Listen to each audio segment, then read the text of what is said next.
Hello students, आज हम जो करने वाले हैं वो बहुत इम्पोर्टेंट है।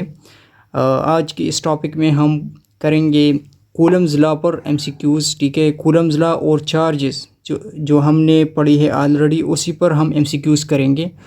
उससे पहले कि हम एमसीक्यूज़ करें, हम फर्स्ट इन इम्पोर्टेंट पॉइंट्स को डिस्कस करते हैं और इसी की बेस पर हम फिर ये एमसीक्यूज़ करते हैं। आइए स्टार्ट करते हैं।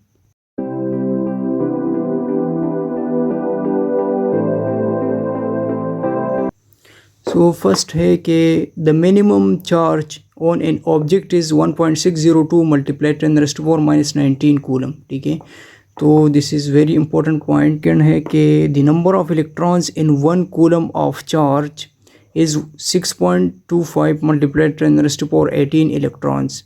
तो इसको हमने ऑलरेडी प्रूव भी की है, ठीक है, क्वांटाइजेशन ऑफ चार्जेस में। तो इतनी 1 कूलम ऑफ चार्ज में 6.25 मल्टीप्लाई 10⁻18 नंबर ऑफ इलेक्ट्रॉन्स होती है। ठीक है, अच्छा जी, ये है Q is equal to NE। इसको भी हमने क्वांटाइजेशन ऑफ चार्ज में पढ़ी है। Q जो है ये चार्जेस है और N नंबर ऑफ इलेक्ट्रॉन्स है और E जो minimum charge on N on a body. ठीक है, नेक्स्ट है एक्सप्रेशन फॉर कूलम्स लॉ जो है ये F is equal to 1/4πε0 Q1 Q2 by R square और R यूनिट वेक्टर। अच्छा जी, नेक्स्ट है यूनिट ऑफ के, ये इक्वल है न्यूटन मीटर स्क्वायर पर कूलम स्क्वायर। ठीक है, इसकी जो डायमेंशन है इसी से हम आप निकाल सकते हैं, जो कि है ml³ A⁻⁻1 T⁻⁻4 ये डायमेंशन है। और के की जो वैल्यू है वो इक्वल है 9 मल्टीप्लाई 10⁻⁴ न्यूटन मीटर स्क्वायर पर कूलम स्क्वायर। ठीक है, सिमिलरली यूनिट ऑफ ε0 जो है वो है कूलम स्क्वायर पर न्यूटन मीटर स्क्वायर। इसके डायमेंशन है m⁻⁻1 l⁻⁻3 T⁻⁴ और a स्क्वायर। और इसकी जो वैल्यू है 8.85 मल्टीप्लाई 10⁻⁻12 कूलम स्क्वायर पर न्यूटन मीटर स्क्वायर। ठीक है, अच्छा जी, ये है relative permittivity epsilon of medium by ε0। ठीक है, which is use for vacuum. और इसकी जो है एप्सिलॉन आर की कोई यूनिट भी नहीं है और कोई डायमेंशन भी नहीं है। ठीक है जी, अच्छा, नेक्स्ट पॉइंट है force on second charge due to 1 is equal to force due to second on 1। ठीक है जी, तो ये दोनों फोर्सेस इक्वल होगी। और नेक्स्ट है F medium is equal to force in medium is equal to force in vacuum by epsilon R. जी, next है MCQs। तो क्वेश्चन नंबर 1 जो है ये 2017 में आया है। ठीक है, ईटा में। तो when 10⁻12 electrons are received from a neutral metal sphere, the charge on the sphere becomes option number A 0.16 microcoulomb, B है -0.1 माइक्रोकूलम, नंबर C है 0.32 माइक्रोकूलम और D है -0.32 माइक्रोकूलम। ठीक है, इस क्वेश्चन का मतलब है अगर हमारे पास कोई न्यूट्रल स्फीयर है, ठीक है, और उससे हम अगर इलेक्ट्रॉन को रिसीव करें, रिसीव का मतलब इलेक्ट्रॉन उससे अगर रिमूव हो जाए, ठीक है, तो उस पर तो पॉजिटिव चार्ज आएगा ना। तो अगर हम ऑप्शंस में देखें तो यहाँ पर पॉजिटिव है, यहाँ पर नेगेटिव, पॉजिटिव, नेगेटिव। ठीक है, तो अगर हम देखें तो ये तो नहीं हो सकती नेगेटिव और नेगेटिव। क्यों? क्योंकि इलेक्ट्रॉन उसे रिसीव हुए है। ठीक है, रिसीव मीन रिमूव हुए हैं, तो वो तो खामखा वो पॉजिटिव होगी। तो इन दोनों ऑप्शंस में कोई है। तो इसी तरह हम ये हमने नेगलेक्ट किया तो हमारे ये क्वेश्चन और भी इजी हुआ। ठीक है, मीन्स 50% तो ये सॉल्व हुआ। ठीक है, ये दो ऑप्शंस ये हमने नेगलेक्ट की। तो इनको सॉल्व करते हैं कि इन दोनों में कोई कौन सा होगा। एज वी नो के Q is equal to NE, ये हमने ऑलरेडी पढ़ा है। ठीक है, तो अगर हम वहाँ क्वेश्चन में देखें तो चार्जेस दी है 10⁻12 इलेक्ट्रॉन्स दी है। ठीक है, तो मींस नंबर ऑफ इलेक्ट्रॉन्स हुए 10⁻12 और जो E है इसकी वैल्यू है 1.602 मल्टीप्लाई 10⁻⁻19 कूलम। तो अगर हम इसको सॉल्व करें, अच्छा, तो यहाँ से आया 1.602 मल्टीप्लाई 10⁻⁻19 ये हुआ, और ये 10⁻12 इसके साथ ऐड हुआ, ठीक है। सिमिलरली ये यहाँ पर, और यहाँ से आता है 10⁻⁻19 प्लस 12 से आता है -7, ठीक है। तो हम इसको इस तरह भी लिख सकते हैं कि इस फ्रैक्शन को इस साइड पे ले आए तो ये हो जाएगा 0.16, ठीक है।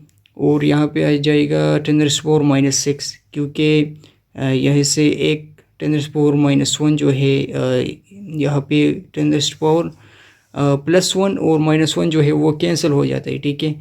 तो 10⁻⁻6 किसके बराबर है? 1 माइक्रो।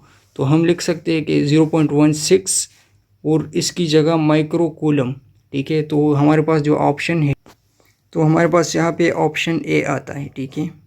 तो option A is the correct option. अच्छा, क्वेश्चन नंबर 2 है कि 2 इलेक्ट्रिकली न्यूट्रल मटेरियल्स आर रब together, one acquire a net positive charge, the other must have lost electron, gain electrons, lost protons and gain protons। तो इस question का मतलब ये है, अगर हम दो न्यूट्रल मटेरियल्स को रब करें, मींस अगर हमने ऑलरेडी पढ़ा भी है रबिंग, अगर एक पर पॉजिटिव चार्ज आता है तो दूसरे पर नेगेटिव चार्ज आएगा, ठीक है। और हमने ये भी पढ़ा है कि चार्ज किसकी वजह से आता है, या तो लॉस ऑफ इलेक्ट्रॉन की वजह से आता है या गेन ऑफ इलेक्ट्रॉन्स, ठीक है। मींस के ये दो ऑप्शंस जो है ये हम निगलेक्ट कर सकते हैं, ठीक है। तो फिर हमारे पास क्वेश्चन अगेन जो है वो बहुत इजी हुआ, तो मतलब ये 50% तो सॉल्व हुआ, ठीक है। अच्छा, तो अगर एक पर पॉजिटिव चार्ज आए है तो दूसरे पर नेगेटिव चार्ज आए। नेगेटिव चार्ज का मतलब क्या है? नेगेटिव चार्ज का मतलब ये है कि अगर किसी बॉडी पर चार्ज आया, मीन किसी बॉडी पर चार्ज एक्सेस हुआ, चार्ज ज़्यादा हुआ, तो तब उस पर नेगेटिव होगा। मीन्स अगर कोई बॉडी चार्ज को गेन करे, मीन इलेक्ट्रॉन को गेन करे, तो उस पर जो है नेगेटिव चार्ज आएगा। तो यहाँ पे जो है ऑप्शन नंबर बी करेक्ट है, ठीक है, गेन इलेक्ट्रॉन्स। तो क्वेश्चन नंबर 2 को हम इस ट्रिक्स के से भी सॉल्व कर सकते हैं कि positive charge on a material जब होगा तो इसका मतलब ये है कि इस मटेरियल ने इलेक्ट्रॉन को लॉस्ट की है, मीन लॉस्ट ऑफ इलेक्ट्रॉन्स, ठीक है। Similarly negative charge on a material means gain of electrons, mean उसने इलेक्ट्रॉन को गेन की है और ये electron as an excess charge उसी बॉडी पर होगी, ठीक है। तो this is the trick for such type of MCQs। अच्छा जी, क्वेश्चन नंबर 3 है कि the Coulomb's force between two charges Q1 and Q2 separated by distance R is F, ठीक है। If the separation between two charges is 4 times keeping charges constant, then the Coulomb's force becomes 16F, F/16, F/4 and 4F, ठीक है। Question number 3 में जो है जो relation है according to Coulomb's law, हम इसको इस तरह लिख सकते हैं कि F is inversely proportional to R², ठीक है, उसको सॉल्व करने के लिए। तो इसके लिए जो ट्रिक है, इसके ज़रिए जो हम फाइंड कर सकते हैं वो ये F2/F1 is equal to R1² तो दिस इज़ ट्रिक जिस पर हम अगर डिस्टेंस है तो फोर्स उसको इसके ज़रिए हम फाइंड कर सकते हैं। तो इसमें है कि दो चार्जेस के दरमियान जो इनिशियल डिस्टेंस है वो r है, और जो फाइनल जो डिस्टेंस है उनके दरमियान वो 4 times हमने इंक्रीज़ किया। तो लेट्स सपोज ये हमारे पास जो इनिशियल डिस्टेंस है, दो चार्जेस हैं, इनके दरमियान जो इनिशियल डिस्टेंस है वो हमने R1 मान लिया, ठीक है। अच्छा, तो यहाँ पर फोर्स F है, F1 है, ठीक है। तो अगर हमने डिस्टेंस को इंक्रीज़ किया 4 times, मीन्स R2, अब डिस्टेंस फर्स्ट डिस्टेंस R1 था, अब R2 है। R2 किसके बराबर है? 4 times R1 के, ठीक है। और यहाँ पर फोर्स F2 है और इस फोर्स को हमने फाइंड करनी है। तो मीन्स ये फोर्स हमने फाइंड करनी है। तो हम इसको इस तरह भी लिख सकते हैं कि F2 is equal to R1² / R2² multiply F1। तो यहाँ पर डाले R1 स्क्वायर, R2 स्क्वायर की जगह 4R1 इसका होल स्क्वायर, क्योंकि स्क्वायर तो होल होता है एज अ होल, यहाँ पे F1, तो ये हो जाएगा R1 स्क्वायर डिवाइडेड बाई 16, 4 4 ज़ा 16, R1 स्क्वायर मल्टीप्लाई F1, ये इसके साथ कैंसिल, तो F2 जो है ये हुआ F1 बाई 16। तो हमारे पास जो ऑप्शन है, तो यहाँ पे option number B is the correct option. Next है कि question number 4, two protons separated by distance d exerts a force F on each other. What must be the separation between alpha so that they also exerts a force F on each other? ठीक है, तो these are the options। तो इस question में हमने distance को find करनी है। तो वी नो डेट के अल्फ़ा पर जो है डबल पॉजिटिव चार्ज होता है, मींस के चार्ज ऑन अल्फ़ा जो है वो 2 टाइम्स चार्ज ऑफ प्रोटॉन्स। ठीक है, चार्ज अल्फ़ा पार्टिकल चार्ज जो है वो डबल होता है प्रोटॉन की चार्ज से। अच्छा जी, तो प्रोटॉन के जो फोर्स होगा प्रोटॉन के दरमियान वो इक्वल है के Q1 Q2 by R square. ठीक है, this is the force between two protons. ठीक है जी, तो force between to alpha particle क्या होगा, तो हम इस तरह लिख सकते हैं कि Q1, ये तो डबल है ना, तो हम लिख सकते हैं कि 2Q मल्टीप्लाई 2Q, Q1 इसको मान ले, इसको Q2 मान ले, डिवाइडेड बाई R स्क्वायर, तो अकॉर्डिंग टू कूलम्स लॉ जब चार्ज ज़्यादा होगा तो फोर्स भी ज़्यादा होगा। तो यहाँ पर 2 2 ज़ा यहाँ पर 4 आएगा, मतलब फोर्स जो है वो 4 टाइम्स ज़्यादा होगा। तो क्वेश्चन में है कि ये फोर्स जो है ये अल्फ़ा पार्टिकल के दरमियान ये प्रोटॉन के फोर्स के कब इक्वल होगा, तो हम इस तरह कह सकते हैं कि ये इक्वल होगा जब ये डिस्टेंस जो है इसके दरमियान जो डिस्टेंस है दो अल्फ़ा पार्टिकल है, तो इनके दरमियान यहाँ पर डबल पॉजिटिव चार्ज है। ठीक है, इन दोनों पर, तो इन दोनों के दरमियान ये डिस्टेंस जो है ये जब डबल होगा, ये जब डबल होगा तो इनके दरमियान जो फोर्स होगा वो दो प्रोटॉन के दरमियान के फोर्स के इक्वल होगा। यहाँ पर डिस्टेंस r है, यहाँ पर डिस्टेंस हमने 2r कर दिया। ठीक है, तो हम ये कह सकते हैं कि force between alpha particle will equal to force between protons when the distance is double. ठीक है, जब दो अल्फ़ा पार्टिकल के दरमियान डिस्टेंस डबल हो, तो हम यहाँ पर लिख सकते हैं कि यहाँ पर डिस्टेंस जो है ये डबल है, तो यहाँ पर स्क्वायर आएगा।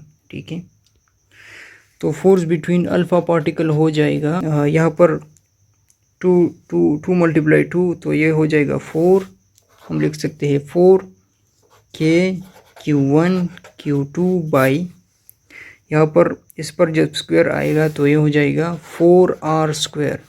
ठीक है, ये जब ये कैंसिल हो जाएगा तो force alpha particle is equal to K Q1 Q2 by R square.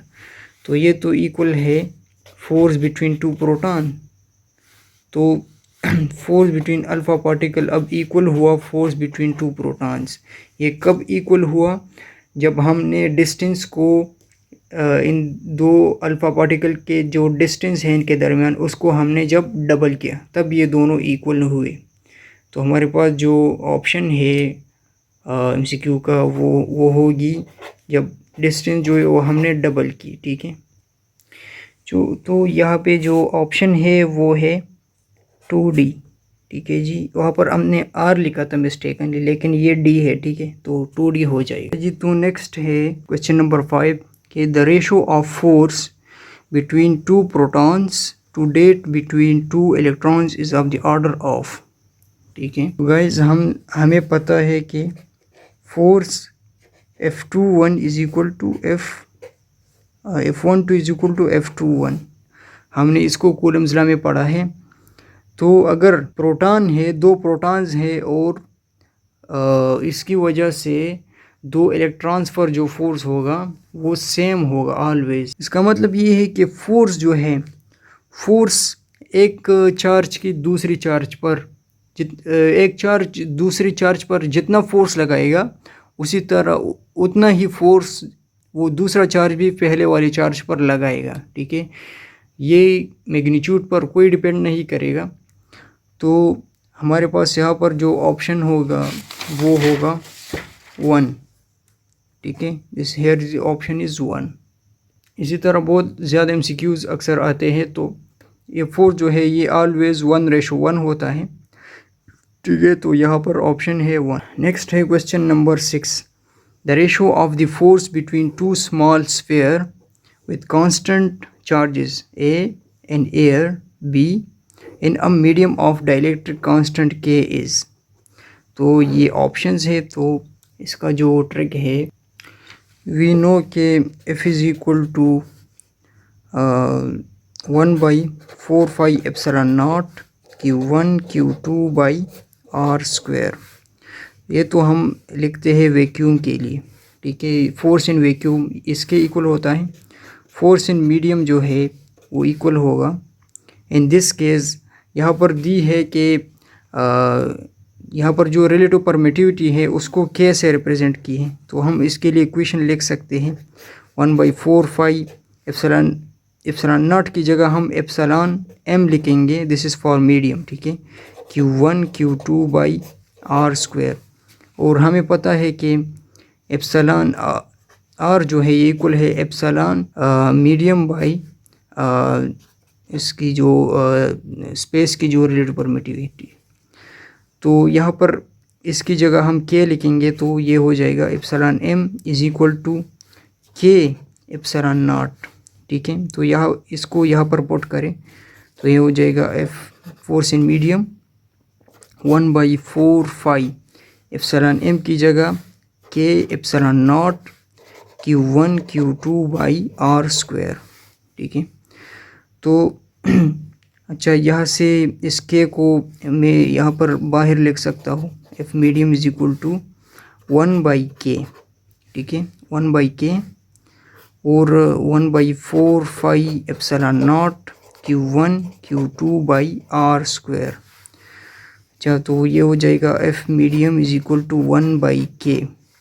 ये किस चीज़ के इक्वल है, ये हमने यहाँ पे लिखा है F वैक्यूम, ये इक्वल है F वैक्यूम के।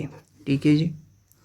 तो क्वेश्चन में पूछा है कि ये है कि the force between to small sphere with constant charges A in air.